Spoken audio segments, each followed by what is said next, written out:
I really felt bad. I just felt down. I didn't want to do anything. I was nervous, I was anxious, and I really didn't know what that was.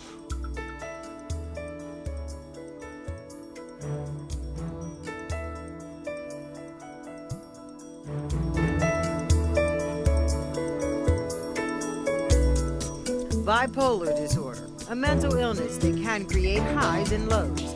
It can create high energy or extreme sadness. I started going out in the evening. I started to hear bands and music that I liked, and so I was going out 5, 6, 7 nights a week. Bipolar disorder doesn't have a particular look.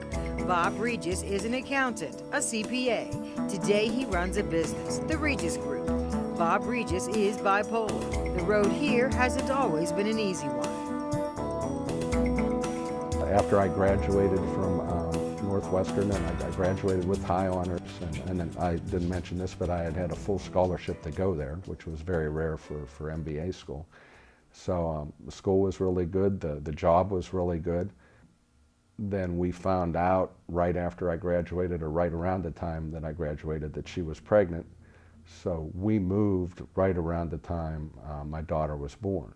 Things changed right then. We moved out there, and it was tough because Joy was at home with her daughter, and she was on her own, so we just had a couple friends, and I really hated my job. So I really started to suffer from my anxiety and depression for the first time, or at least the first time that I can really put my finger on. Mm-hmm. And I went. Joy was a smart woman, and she got me, or together we got me to a counselor, and so we had just moved out there in March, and by July I was seeing a therapist, and they were treating me for depression. It got better for a while, but at that time, that's when I really had my first major manic episode. Was that I saw a demonstration of the Macintosh computer, okay? And when I saw that demonstration, they came into our company and they demonstrated it.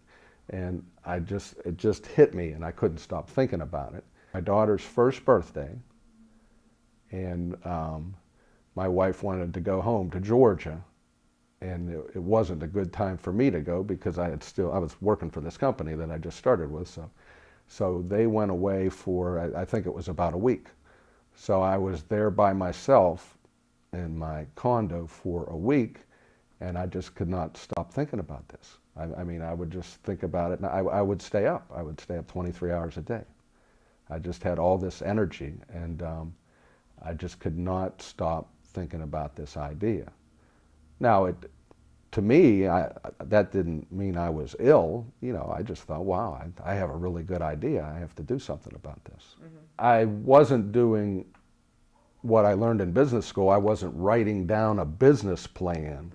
Mm-hmm. I was just thinking about it, and then I would talk to people. I would talk to my friends, and most people would say, yeah, that's a good idea. Mm-hmm. I joined the Greenwich, Connecticut Lions Club and started pitching this this business deal, and people were just writing me checks. They'd write checks for $5,000, $10,000, $20,000 because they had it. They were well off, and they could see my education and my background, and they could see computers, and they sort of wanted to be in it.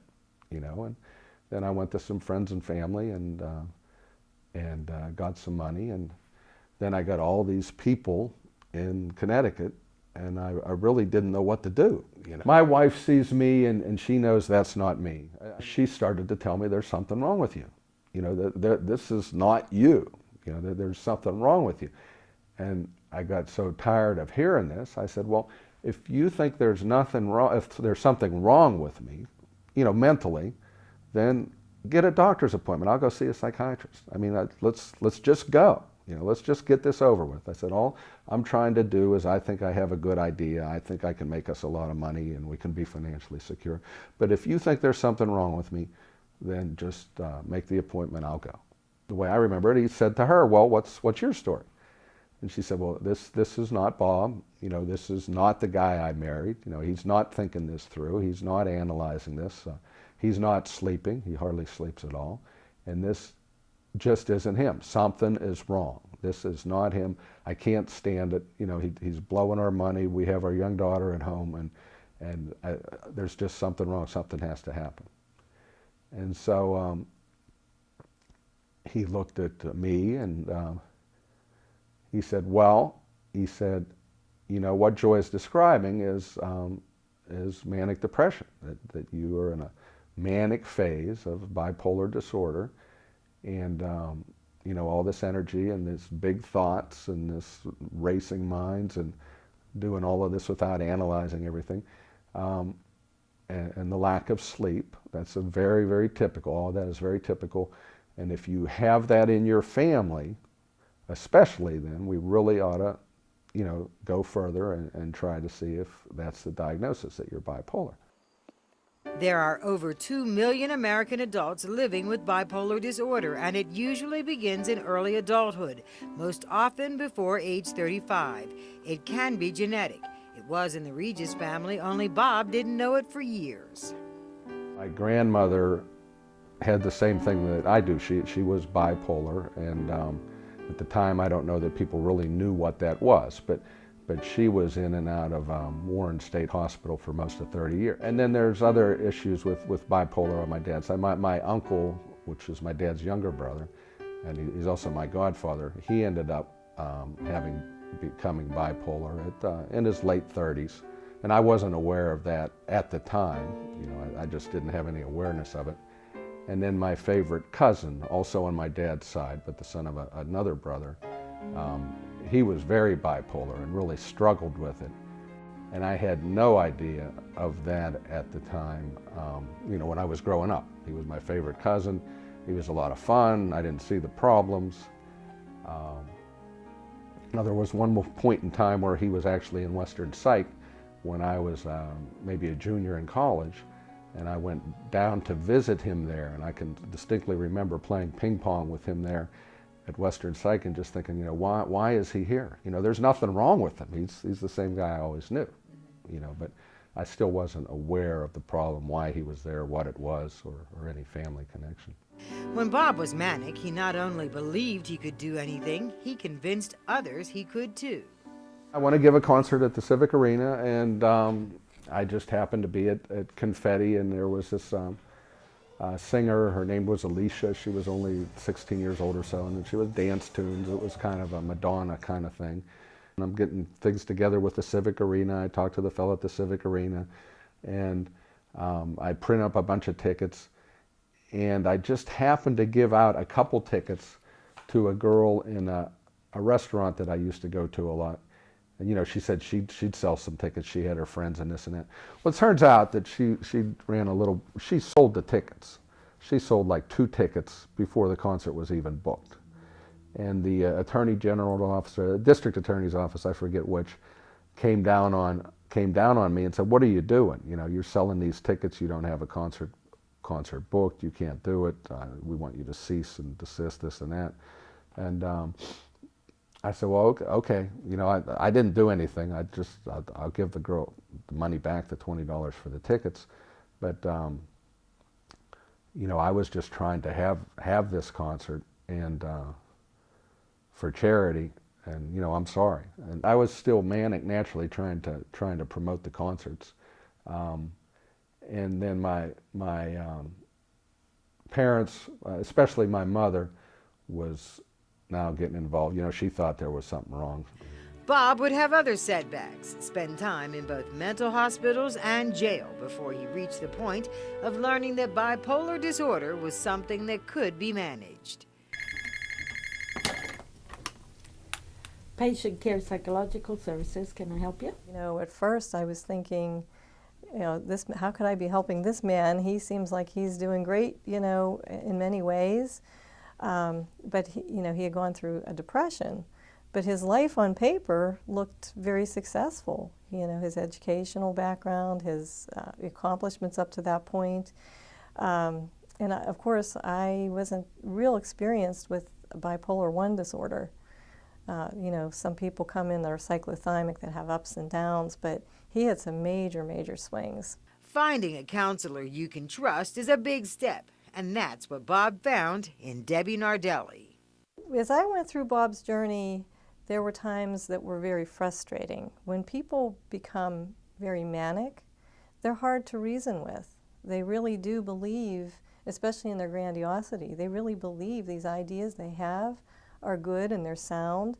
And he had some, you know, great logical explanations for why he was doing some of the things that he was planning on doing. It wasn't until Bob had gone through 2 different episodes of mania, had ended up in the hospital, he had ended up in jail, that I was able to get him to come to an agreement with me that he would trust my opinion. If I saw that he was getting manic and his energy level was getting a little too high, that he would let me guide him as to treatment alternatives, whether that meant he had to go back into the hospital or whether we'd work more closely with a psychiatrist on his medication or increase appointments, whatever we needed to do. It's very hard to get somebody in their manic state to comply with treatment. When they're depressed, they'll do anything. They're so desperate. They feel awful. But when they're in that manic high, life is great and they're having a great time. So, you know, through that journey, that was probably the most difficult thing, was to get Bob to finally agree that we had a trusting enough relationship that I could guide him if he started to get manic again. Concerts at the Civic Arena, grandiose ideas, successes that never came, highs, lows, some successes, then letdowns. It was a cycle for Bob until he learned to master his demon. It's just going down the tubes. I don't know if I'd still be alive if I didn't start taking the lithium or the medication, but you know, I had already gone through a divorce, I had already gone through not seeing my daughter, I'd already gone through a corporate and personal bankruptcy, and I was virtually homeless a couple of times. So if I wouldn't have figured that out, I don't know where I'd be. I'd be homeless or in the hospital or something. So that really made a difference, finally realizing it and getting help and turning things around. So what's Bob Regis's life like today? Productive, happy, stable, and manageable. But it means taking lithium every day and checking in with a team of professionals on a regular basis. You know, everybody kept telling me that I could come back, you know, I could be better. I still had my education, I still had my physical health, I still had friends and people that would support me. And, you know, that was kind of hard to believe at first because I had sunken so low. But, yeah, I really did want to come back. I wanted to come back for myself, and I wanted to come back for my daughter. You know, I wanted to have a relationship with her again, and that was a big part of it. And it was certainly slow coming back. I mean, you know, based on where I was before with my education and where I had to start out again. But, yeah, I really, really wanted to come back. And I knew I could. I mean, I knew all I had to do was take that medicine, and you know, it would work. I knew it would. Most people, most caring people or reasonable people realize that mental illness, just like any other illness or addiction, is just that. It's an illness or like an addiction, and you know, they shouldn't look at you any differently because of that. And myself, I'm proud of the fact that I've come back from that. You know, and I think people should realize that too, that if they have this kind of problem and they can come back strong, they should be proud of that, happy about that.